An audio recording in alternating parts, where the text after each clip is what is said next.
मुझे एक आख्या याद आई। एक महात्मा था, सुकृत अंश खाता था, अपने मन को साधा हुआ था, लकड़ियां काट के आता था।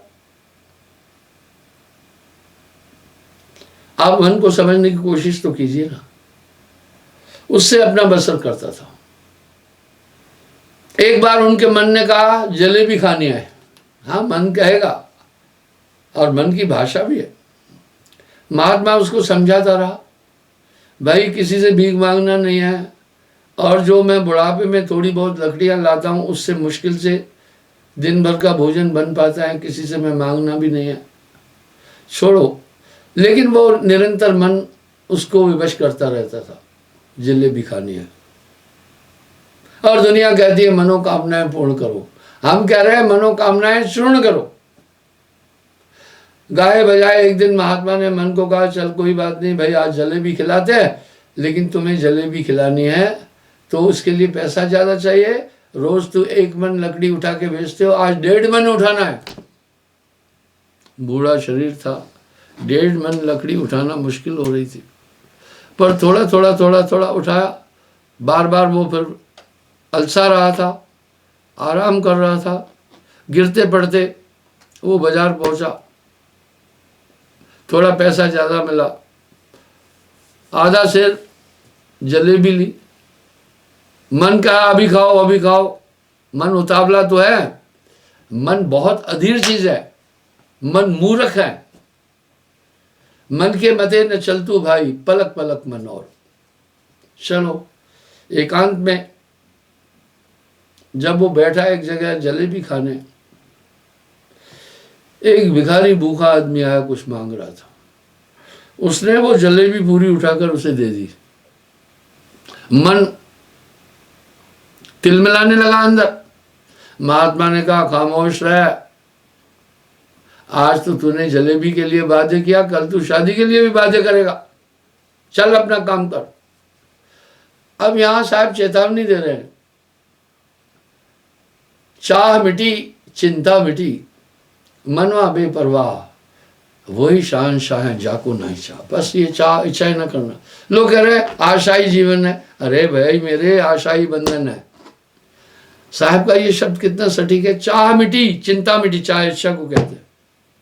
मनवा बेपरवाह, वही शहंशाह है जिसको ना ही चाह। इसमें अज्ञानी जीव मोह को प्राप्त होते हैं। तृष्णा के बढ़ने से जीव का मोह दृढ़ता को प्राप्त हो जाता है। यहां ये भाव कह रहे हैं वशिष्ठ जी, हे राम, जैसे जैसे मन की इच्छाएं पूरी करो, ये इसकी दृढ़ता और अज्ञान बढ़ता जाएगा। तृष्णा के उत्पन्न होने से ही जीव अत्यंत कर्णावस्था को प्राप्त हुआ है।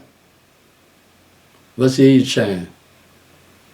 काम काम सबको कहे, काम न चीने कोई, जेती मन की कल्पना, काम का है उसे। बस इस कल्पनाओं को नियंत्रित करना। ये अनंत इच्छाएं करता रहेगा, शेख चिल्ली की तरह ये इच्छाएं करता रहेगा। तृष्णा संयुक्त हृदय वाला पुरुष धनिक होने पर भी निर्धन है, अंदर से खाली है। ये इच्छाएं एक डैन के समान है जो बलपूर्वक मनुष्य के कलेजे को नोच कर निकाल कर खाती है। तृष्णासक्त पुरुष का उत्साह और बल स्वतः ही नाश हो जाता है। सुख दुख क्या है? इच्छाओं की पूर्ति सुख है, इच्छाओं का पूर्ण न होना ही दुख है। देखा, तृष्णा से मोहित होकर ही भगवान विष्णु राजा बलि के यहाँ बामन वेश धरकर भिक्षुक रूप में गए थे। यह तृष्णा समस्त जीवों को दिख देती है, देख लिया ना, इसलिए इसका त्याग अवश्य ही कर देना चाहिए। समस्त लोग तृष्णा के ही आधार पर स्थित हैं। वायु तृष्णा ही के कारण प्रभावित होती है, पर्वत भी तृष्णा से स्थिर है। यदा भूतल पर समस्त जगत तृष्णा के कारण बसा हुआ है। कहत कबीर सुनो भाई साधो, जगत बनाया मन से। यही कल्पना है, यही इच्छा मन का मुख्य उद्यम है। तृष्णा से बना हुआ इंसान कभी मुक्त मोक्ष नहीं प्राप्त कर सकता है। जहां आशा तह बासा होई, बाको टार सके ना कोई। आपको मैं एक बहुत बारीक बात बताना चाहता हूं। एक बहुत बड़ी आनंद की वस्तु है आपके अंदर, वो है आत्मा, वो आनंदमय है। और उसकी पहचान क्या है? जब भी वो जिस पदार्थ में लगती है वही प्रिय लगेगा, पदार्थ प्रिय नहीं है। वही आत्मा आनंद और प्रेम है, जिस वस्तु पर लगेगी वही आपको आनंद देने लगेगी। आप कबीर मन तो एक है, भावे जहां लगाए, भावे गुरु की भक्ति कर भावे विषय कमाए, ये बाकी कहीं नहीं लगाना। ये प्रेम गुरु चरण में लगाना, सुमरन में लगाना। कहीं और लगाओगे वहां धोखा ही धोखा है, वहां धोखा ही धोखा है। जैसे माया मन रमा ऐसे नाम रमाए, तारा मंडल भेद कर तब अमरापुर जाए। आप देखिए इच्छा बंधन है, सभी तो इन इच्छाओं के भावाटी में फंसे हुए हैं। जो तू चाहे मुझको छाड़ सकल की आस, मुझे ही जैसा होए रहो सब सुख तेरे पास। चाह मिटी चिंता मिटी मनवा बेपरवाह, वही शहंशाह है जाको ना ही चाह। इच्छाओं के त्याग करने से संसार का बंधन अपने आप ही ढीला हो जाता है। मैं तू और यह वह आदिक भाव मोह रूप है, इनका त्याग दो तथा केवल एक उस परमात्मा से अपनी भावना को जोड़कर रखो। अब यहां साहब क्या कह रहे हैं, बड़े सार्थक शब्द है। चिंता तो सतनाम की, वह बस और न चितवे दास, जो कुछ चितवे नाम बिन वही काल की फांस। जब ध्यान में बैठो, जैसे जैसे आप कैसे पहचानेंगे, जो जो इच्छाएं घूमे समझना यही मन है, उनका निरोध करते जाना। वो इच्छाएं आपके आगे स्क्रीन में जैसे कोई चीज घूमती है ऐसे नाचेगी, बस वहां मन की तरंग मार दे। ये मन तरंग में जगत बुलाना, मन की तरंग मार दे, बस हो गया भजन। आदत बुरी सुधार ले, हो गया भजन। आया है तू कहां से और जाना है कहां, बस इतना सा तू विचार ले तो हो गया भजन। इस तरह सिमरन में कहो कौन सा कष्ट है भक्ति में, ये तो सहज है। बस इनको त्याग दो तथा सकल एक अद्वैत सत्ता ही की इच्छा करो। अहंकार दुख का मूल है। क्या है अहंकार? मैं हूं, ये अहंकार है, ये अहंकार है। पलट वजूद में अजब विश्राम में होए मौजूद तो समझ आए। हे राम, विदेह पुरुष के लक्षणों को वाणी द्वारा व्यक्त नहीं किया जा सकता, अतः तुम जीवन मुक्त के ही लक्षणों को सुनो। जीवन मुक्त कर्मों को करता हुआ भी उसमें लिप्त नहीं होता है। हाँ, मैं जानता हूं, आप जब तक शरीर में आसक्ति नहीं रखना कि भाई आज केला ही खाना है, नहीं, किसी भी पदार्थ में आसक्ति नहीं रखो। आसक्ति रखने का मतलब है आपकी आत्मा उस पदार्थ में प्रविष्ट हो गई। यहां साहब बड़ा प्यारा शब्द कह रहे हैं, न आए का हर्ष न गए का गुन्ना। हाँ भाई, न आए का हर्ष न गए का गुन्ना, कहे कबीर भजन कर मुन्ना। इसलिए जब तक संयम साधना सब सुमरण के मां। आप जब सुमरण कर रहे हैं तो आपने होल्ड कर दिया मन की पूरी गतियों को, पूरी मन की गतियों को होल्ड करके सिर्फ सुमरण में है, तो बस आपको वो मीठा लगेगा।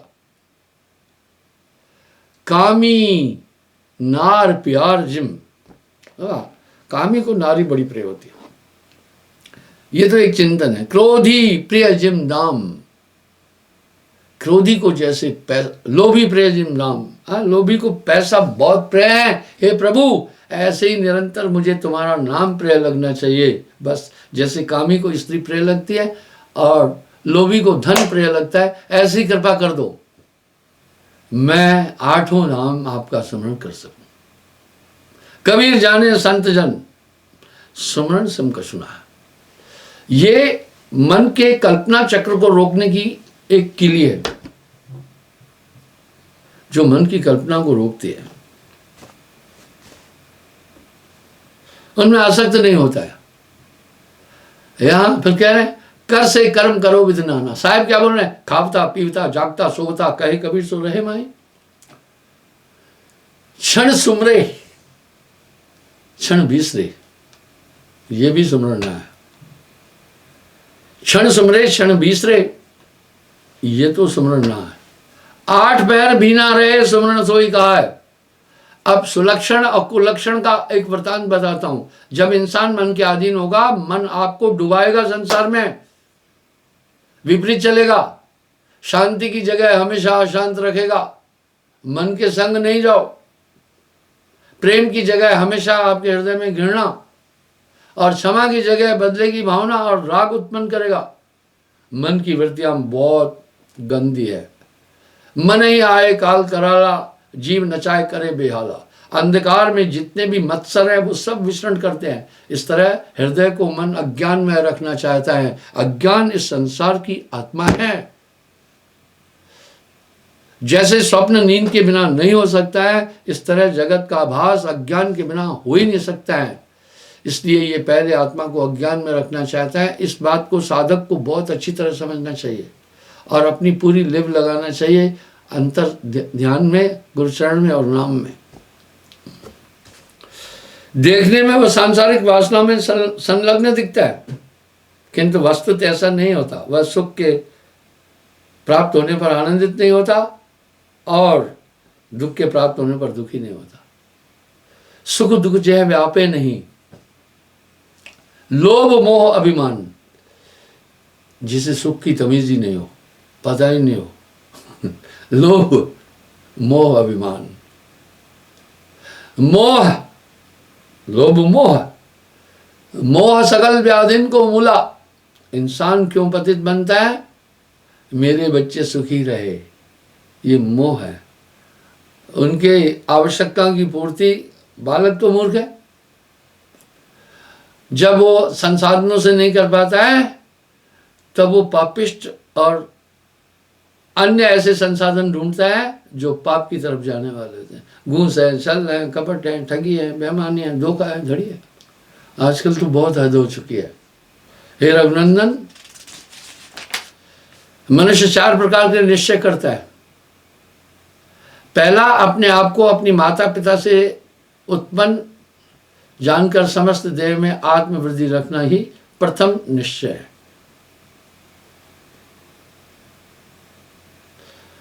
दूसरा निश्चय यह है कि मैं सब भावों और पदार्थों से रहित हूं, बाल से भी सूक्ष्म हूं। तीसरा निश्चय धारण करने वाला पुरुष अपने को आत्म रूप समझता है। वह अपने मन में सदा यही विचार रखता है, मुझसे भिन्न कुछ नहीं है, सब में मैं ही व्याप्त हूं। आत्मवतम सर्वभूतेषु।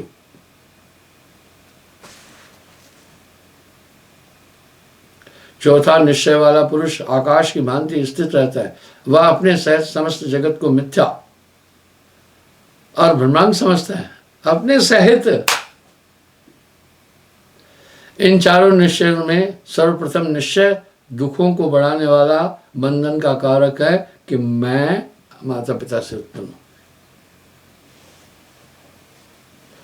लेकिन उसके बाद शेष तीनों निश्चय जो है वो आत्मा की तरफ ले जाने वाले हैं।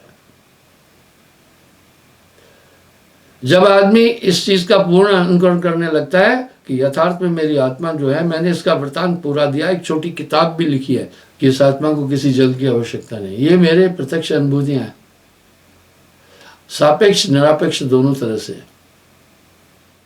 जीवन मुक्त व्यक्ति हमेशा स्थिर रहता है, सुख दुख में वो अधिक विचलित नहीं होता है। वे अपने प्राकृतिक कर्मों को करते रहते हैं, जन्म फल आसक्ति नहीं रखते हैं।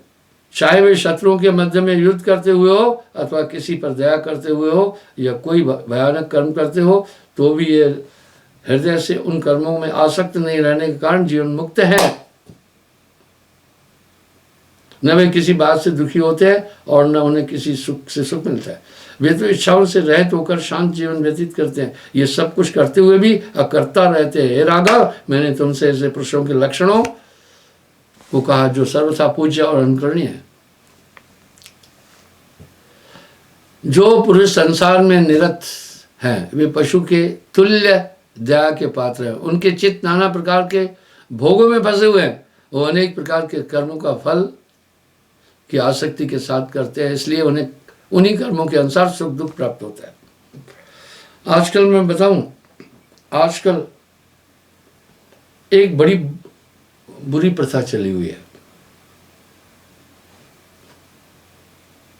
मैं यूरोपीय देशों में भी घूमता हूं, यूएस में भी मैं रजिस्टर्ड हूं, जाता रहता हूं, लॉस एंजलिस,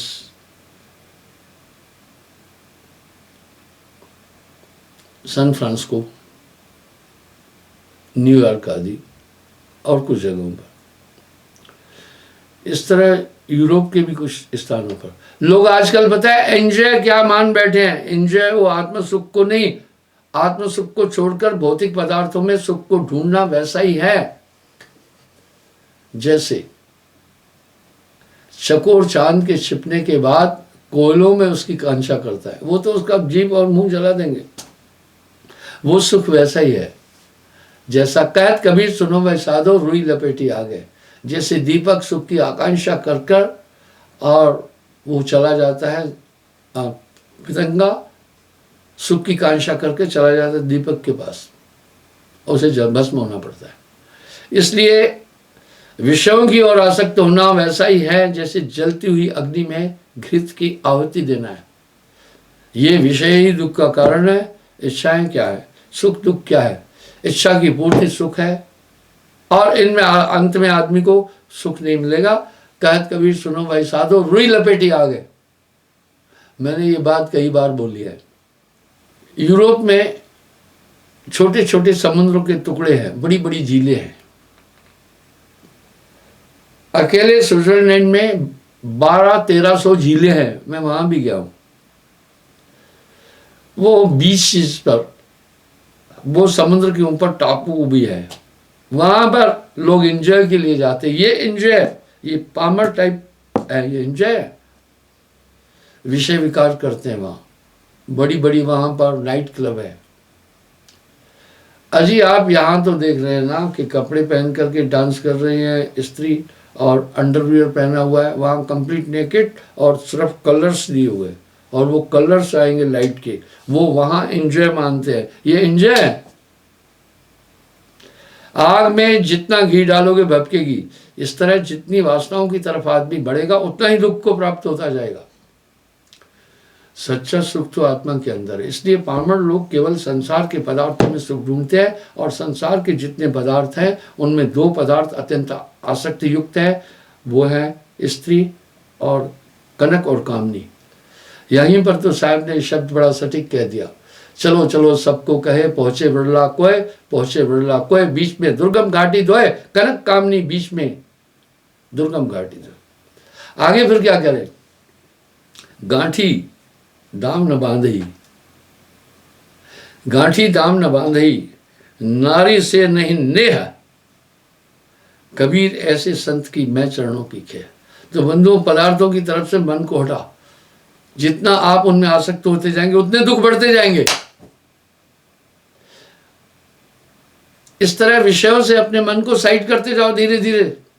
यही सुख और आनंद का रास्ता है। सच्चा सुख आपको अभ्यंतर में मिलेगा, बाहर है ही नहीं। यह संसार पेड़ से मर का चोंच लगे पछताना है।